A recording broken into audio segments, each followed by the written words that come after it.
Welcome to Killer Women with your host, best-selling author Danielle Girard. And now, Danielle's next killer woman. Hello, and welcome to Killer Women Podcast, a proud member of the Authors on the Air Global Network with more than 4 million listeners. I am your host, suspense author Danielle Girard, and my guest today is Sally Hepworth. Sally is the New York Times bestselling author of 9 novels, including The Good Sister and The Soulmate. Drawing on the good, the bad, and the downright odd of human behavior, Sally writes incisively about family, relationships, and identity. Her domestic thriller novels are laced with quirky humor, sass, and a darkly charming tone. They are available worldwide in English and have been translated into 20 languages. Sally lives in Melbourne, Australia, with her family and 1 adorable dog. Welcome, Sally.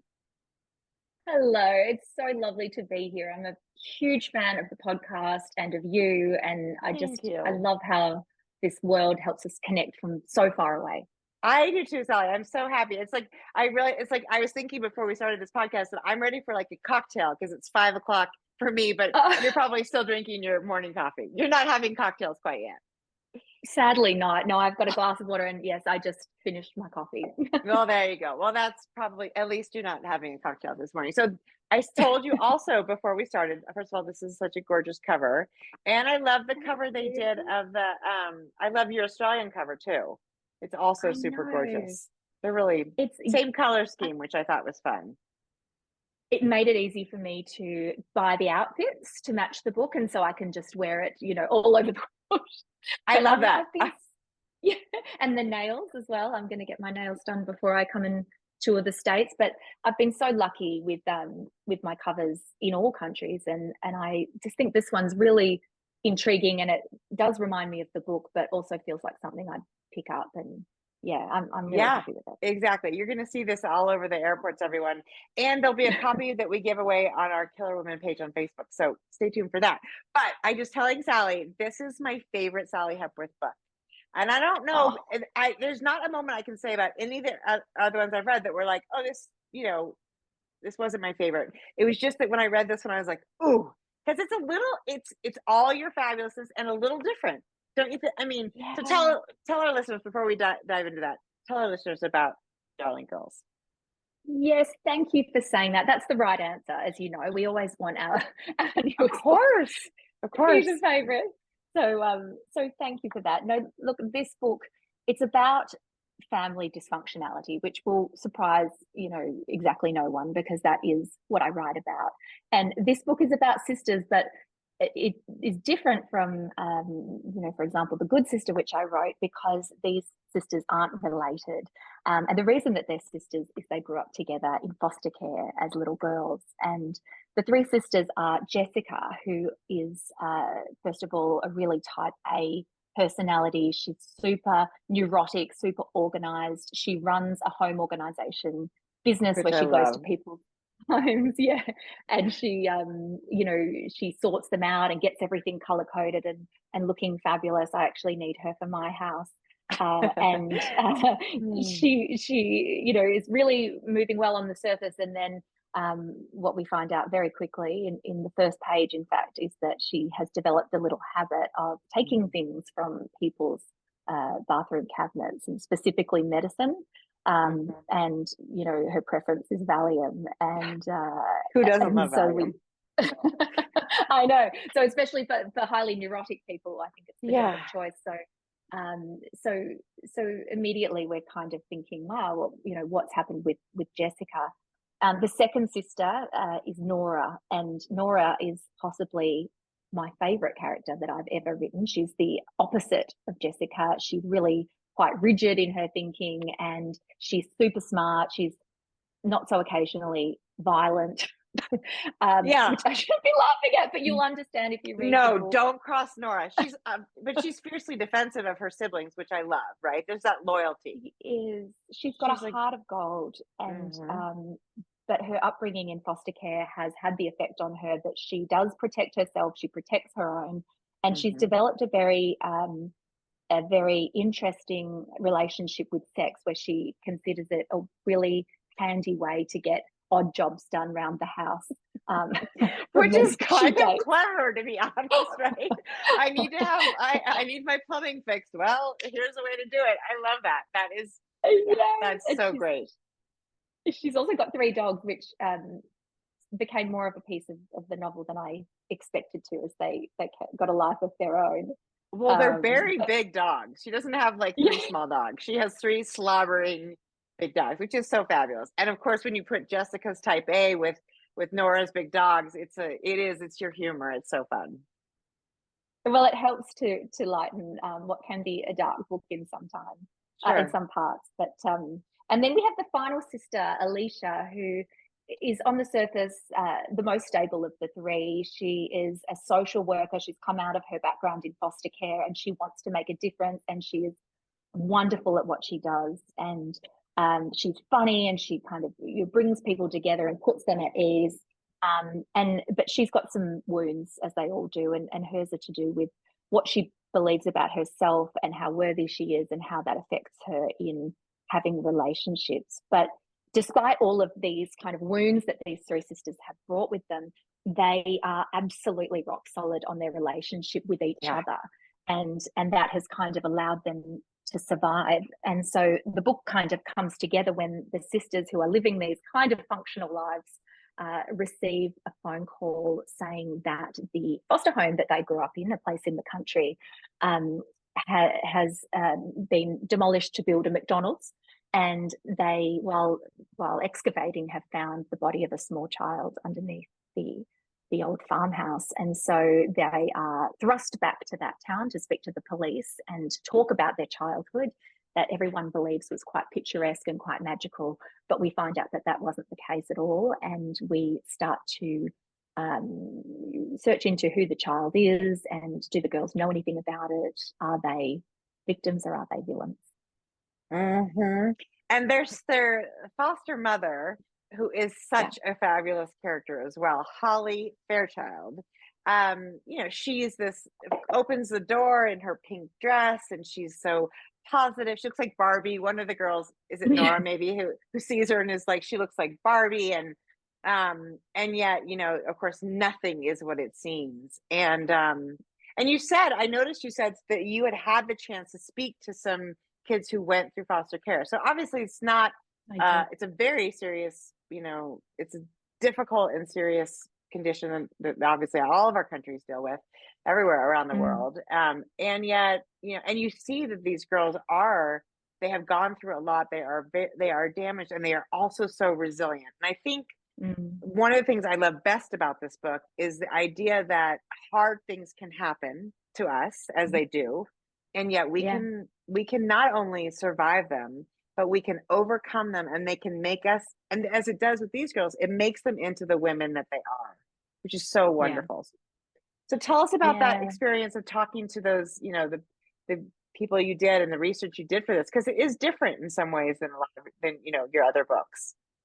Yeah, thank you. I where should I start? I just wanted to kind of touch on what you said about how resilience comes through in difficult times, and the real message that I got from speaking to these women, which I'll tell you about in a second, was that the resilience comes when you have at least one person that you can rely on.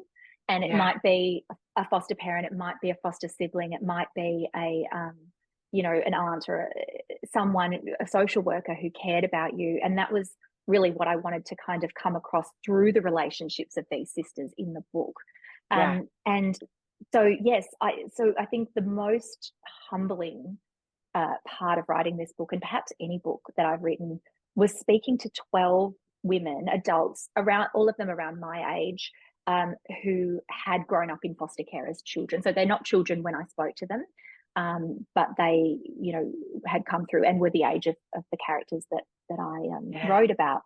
And the way that I got in touch with them was I put a message out on social media to say, does anyone know anyone? Would anyone be willing to speak to me? Foster children, foster parents, social workers. It's a really sensitive thing to ask people for. And, as an author, sometimes we are asking people to offer that kind of information. And when they do, and they're happy to give it, it's just the most humbling thing. So I spoke to 12 women, and every story different, every story devastating, in that they'd all found themselves in foster care. And I'd actually called an early version of this book The Lucky Ladies, which seems like a really odd name for a book that is about foster care.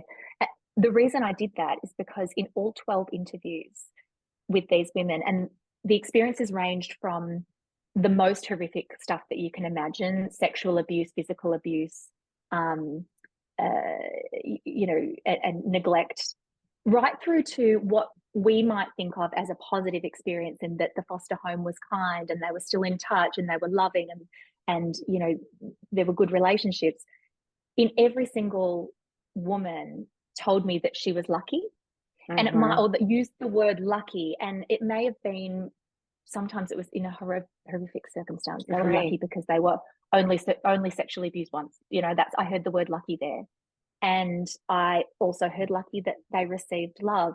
And it occurred to me that, in fact, even the best situation, they were not lucky, because they found themselves in foster care. They lost a parent, or they found themselves with a parent that was unable to care for them.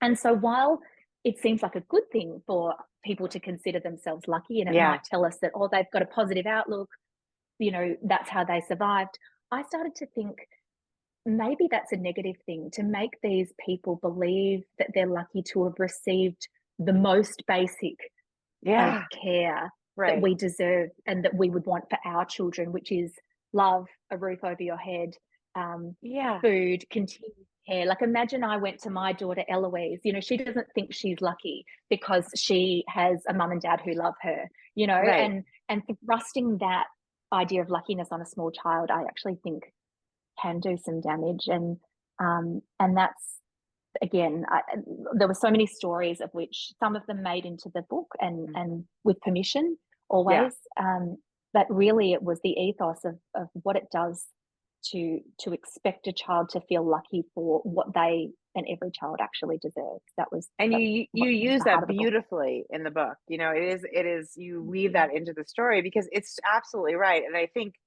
it's sort of like everybody in those situations sort of forces this like half full attitude on these children, right? Like, oh, but you have a home, even if it's a really shitty one, or you have, it's all this stuff.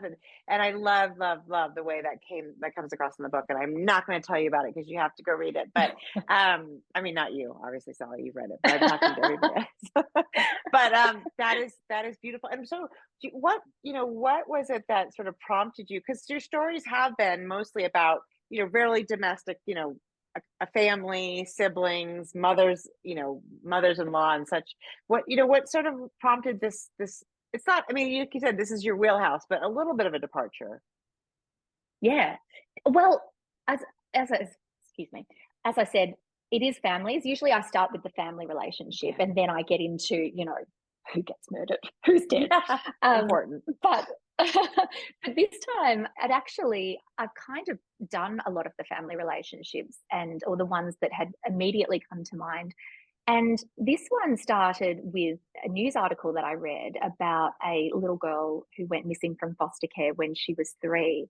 And then skip forward to, 20 years, and I'm telling the story badly because I'm giving away the ending, but a woman was watching TV and she saw this program on missing children, and one of them looked exactly like her.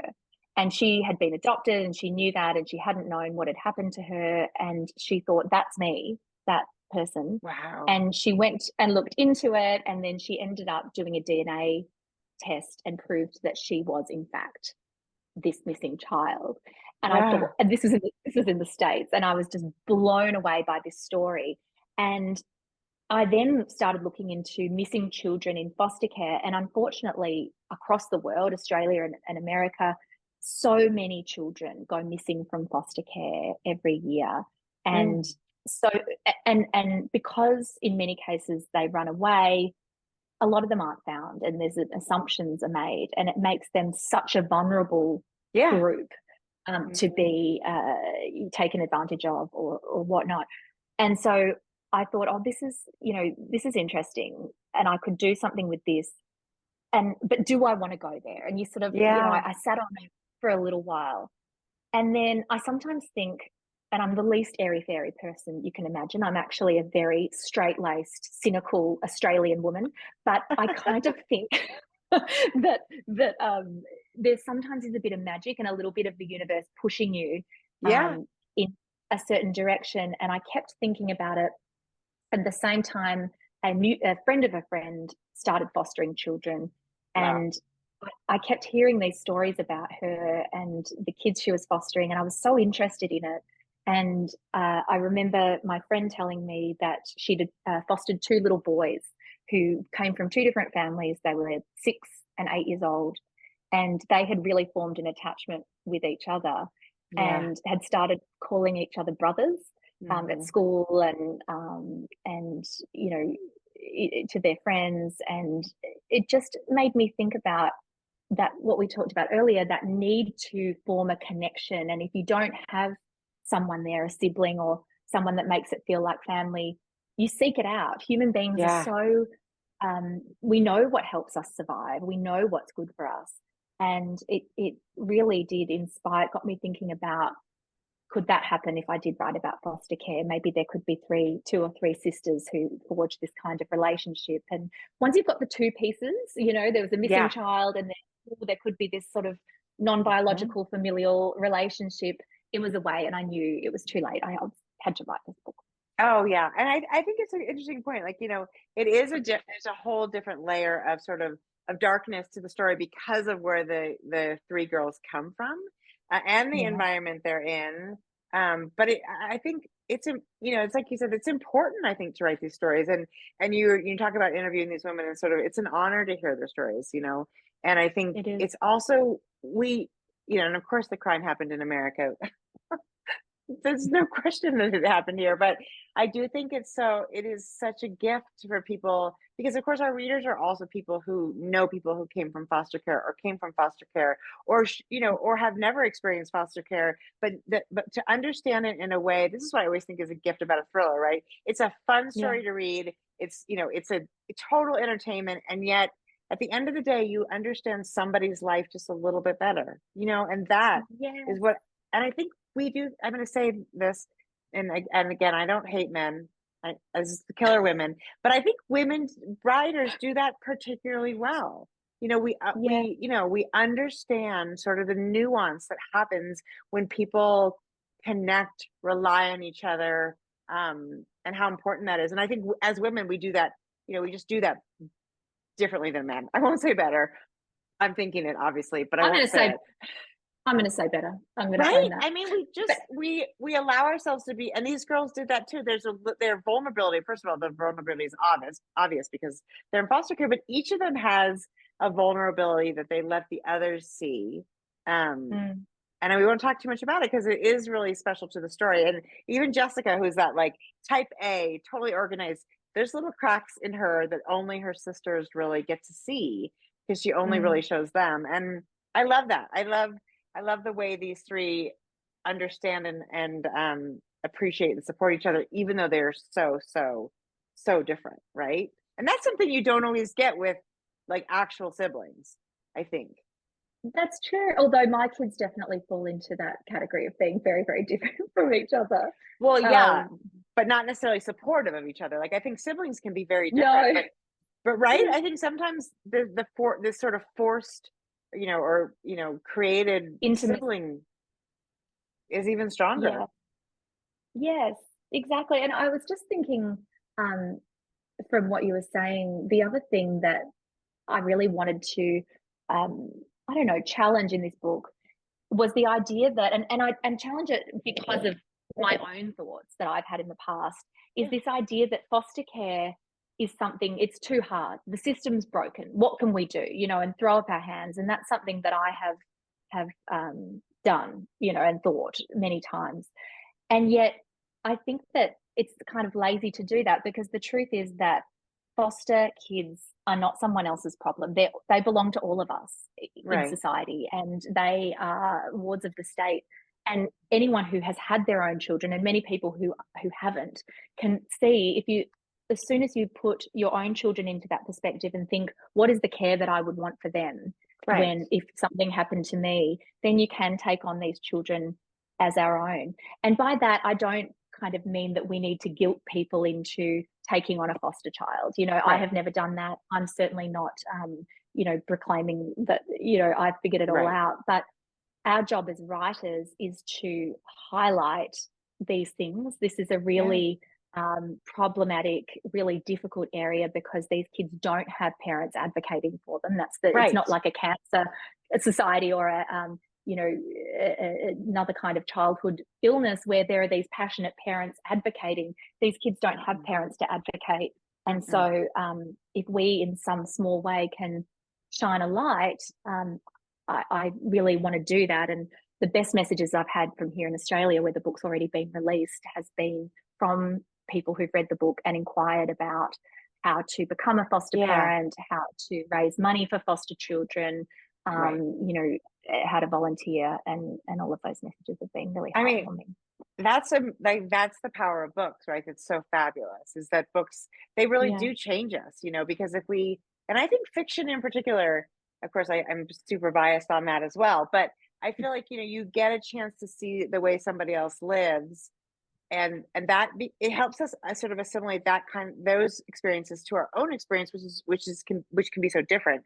And to your point about children, they not only do they not have anybody to advocate for them, but we, you know, it's like in this country, the kids the immigrant kids who were separated from their parents, and it's, you know, these aren't fully formed humans who can manage things on their own. I mean, some of them were infants, but even the ones who are, you know, 16, 17, they're not prepared to be released on their own. They need so many things, and they need them for, you know, for the full, and even when you're 18, which you do beautifully as well with Erin, that, you know, that because there are, you know, current foster children in these women's lives, and we again won't say much more about that. But again, like, you know, they age out at 18, but really, like, who is really ready to be like fully independent and to figure out how to get to university or you know, training school or anything at that age, right?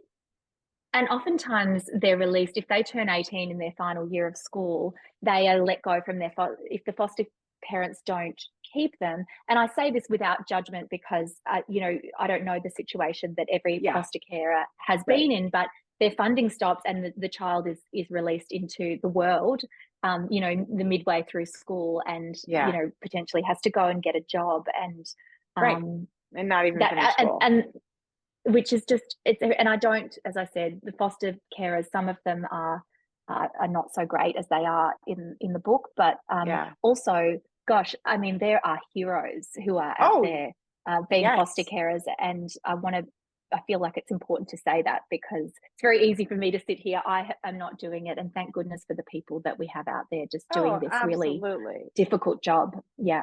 I mean, it is all the people who take the sort of really important hard jobs. It's foster care, it's teachers, it's the people that are, you know, helping our social workers our young people become, you know, healthy participants in society as adults. Like, that takes a lot more, and we don't, of course, give it the finance, the resources, or anything that it deserves. So I'm with you, and I think it's beautiful that you're exploring something that is a hard topic, and you're seeing that people are responding. You know, I hope here in America you get a similar response, because I'd like to think that we're all vested in how children turn out everywhere, right? Yeah, I hope so. Absolutely. So your book, this is such a funny thing that we talk about sometimes with you know, the Australian versus American. Like, the book came out when in Australia? It's been out for 6 months. September. Yeah. It's because I remember seeing that, and I was like, when's my copy coming? So and then, of course, so you're and that is, of course, understandable. Like, it's publishing schedules, and everybody does the best they can do. I'm not faulting the publishers. I'm just saying, we are all like, give us our copy. But now you're well, go ahead. I'm trying to sync those dates up, because it is a bit. In fact, I was saying before the interview started, this is my first American interview. So I kind of did the Australian tour and then put it down. I've been working on another book, and now I'm back again. And I'm so excited to get the book out to the American and North American audience. But I've had to brush up again on I know, get back right? into my darling girl's hat. That's what I was talking to another author who she was like, we couldn't remember the name of the mother, like a sideline mother. And she's like, it's true, because you're already writing a totally different book, right? I mean, you are. Yeah. So can you share with us a little bit about what you're working on? And you can say no, but if you are able to, we always love to hear teasers. It's pretty new, but I'll tell you that a little bit of inspiration was this very elderly woman who came up to me at one of the Australian events for Darling Girls, and she was 93, and she came with her daughter and her granddaughter, and she'd read all my books, and she came up and she said, "Do you know what's interesting? Of all the people who commit murder in the world, people never suspect little girls or old women." And I thought, that's true. And she said, and most people say that it's because those two groups of people don't murder people. But I think it's just that they're really good at getting away with it. You're like, do you have a story you want me to tell?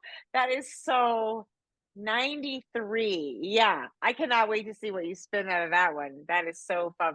Is the book going to be called The Grandmother? Because I almost feel like well, it features a little girl and her very elderly neighbor that lives across the road, and a friendship that they start, and a past that the elderly woman has, and a future that the little girl has, and there's some murder in there. And it actually opens with that line about the little girls and the grandmothers, because I thought that's a really fun concept. So I'm sure she will be tickled when for her 94th birthday or 5th birthday, she gets a copy. That is so fun, Sally. Yeah. Well, you do. So I mean, it's fun that to hear how your brain takes an idea and twists it. Can you tell us just a little bit about how your schedule? Obviously, you do so many fun things. You have your I always love your fashion. What's the name of the company there the fashion designers that you always are talking about? Well, I really mix it up. I've got a real passion for any female-run business, but particularly fashion is such an interest of mine. And so I really try to promote Australian small business, because they don't have the kind of marketing budget of Zara or Anthropology or all of those kind of things. So I actually don't just stick with one particular one. Anyone who sends me something that I like, and if I can give them a bit of a boost, then I will. I don't take money for it. I just like to kind of help out female businesses, and I get some clothes, and people that follow me love to see them, and it's just a bit of fun. I really enjoy it. I recently checked out that you got a robe recently that was just fabulous. So I was thinking of that one, and then also the one I love is the one that your green dress that is your author picture is from the other one. If you don't already follow Sally on social media, you have to, because she has all these fun tips, and you can write her with your biggest problems, and she'll do a Dear Sally, and she will get you all squared away, which I love. Sally, you're going to probably get a letter from me. I've got a good one this month. Oh, good. Oh, do you? Yes, this month, actually, you'll love this. This month was from a writer. I can't see who it is. My assistant sends it to me. I don't even know if the person says who they are, but it was from a writer who'd written an autobiography, and she had included her husband's infidelity in it, and they were still married, and it was 10 years later, and he had read it, and he was upset with her and thought she should take it out, and she was wondering if she should have, and I was on the fence, but everyone's come back, because I asked for a bit of feedback from my readers. I tell them to weigh in, and everyone was very clear that no, he did it. It's in the book. So I'm just about to craft my response to that. I love that. So Sally, my next book, this is very off topic, but I'm writing a book called Deceived, which is based on my story. It's based on my husband's 2.5-year affair. We're subsequently divorced, and it is the beginning scene is the older daughter of their family accidentally shoots and kills this woman who ends up being the mistress, and then it's like everybody has a secret. That does not happen in real life. Nobody has died here, but it just occurred to me that like a lot, right? No, we won't kill anyone in real life. It's much more fun to kill in fiction. At least it's been, at least I don't really know, but that's what I'm Agreed. but but I realize it's a way to explore these these long relationships, the things that happen, the children, the family. So I'm going to sort of step into Sally's backyard and start to sort of pull apart this family, but it was 100% inspired by my own life. So I say, if it happened to you, you own it. It belongs to you. Yes, and Anne Lamott had a fabulous quote about how it's something, I'm going to paraphrase, but something about you own your own stories, and if people want to be portrayed better, they should have behaved better. That's exactly, I know exactly that, and I believe that is 100% true. And actually, to give him some credit, which I don't often do, my ex-husband's like, of course you're going to write about it. That makes total sense to me. This is what you do. And I'm like, well, I'm glad we're on the same page. Thank you. And, and he's like, I look forward to reading it, which I think is really strange, but okay. So anyway, I love that. I love that idea. And sorry to interject, but I was like, this is like where, and I think you, and not that there's any of you in the, in a foster care system or in any of your books, but, or at least not in the sort of major plot things, but of course we pull what we know from being mothers, daughters, wives, it's just, we pull from our real experience. Did you lose it? You lost an earpod, but I could still hear you. Yes. Yeah, we do. Of course we do. And I also am recently separated from my husband, as you know, and I'm not writing a book about divorce right now, but I think that you can't help but take, not just the experience, but the new perspective that you get from the things that we live through, and the wisdom from it, I suppose, or that can't help but make its way into our books. And I am actually quite glad that I'm not promoting The Soulmate, my most recent book, which is about a husband that, and a cliff that he falls off, because that would kind of be awkward. That would be right. Well, hopefully your ex doesn't fall off a cliff anytime soon. So or that you're in a different country when it happens. Hopefully you're well, we won't. We could go there. That's how our minds work, but we will not go there. So everybody, Darling Girls by Sally Hepworth. And she is, like, as you can see, Sally is so fabulous. If you haven't read her, you don't follow her, you don't get to chat with her regularly, you have to try to do all of those things because she's so fun. And go see her. Where is your tour schedule? I'm sure it's on your Instagram. Yes, it's on Instagram. It's on my website. I'm going to be in New York and St. Louis and Minneapolis and Indianapolis and Waco, Texas, home of Chip and Joanna. I'm so excited. Houston. I'm going to forget them all, but they're up on my website, and I would love to see anyone who wants to come along. Yeah, and I might hug you. I'm a hugger. I love that. Well, I think that's so fabulous. And of course I'm in Montana, so I'm never at anywhere where I can get to people. Turns out there's just not a lot of really big bookstores in Montana. So, so if you want to work on that. Yeah, or you could come sign at a rodeo or something. Maybe you'll write a rodeo book one day, Sally, and we'll find you a big spot. That's coming next.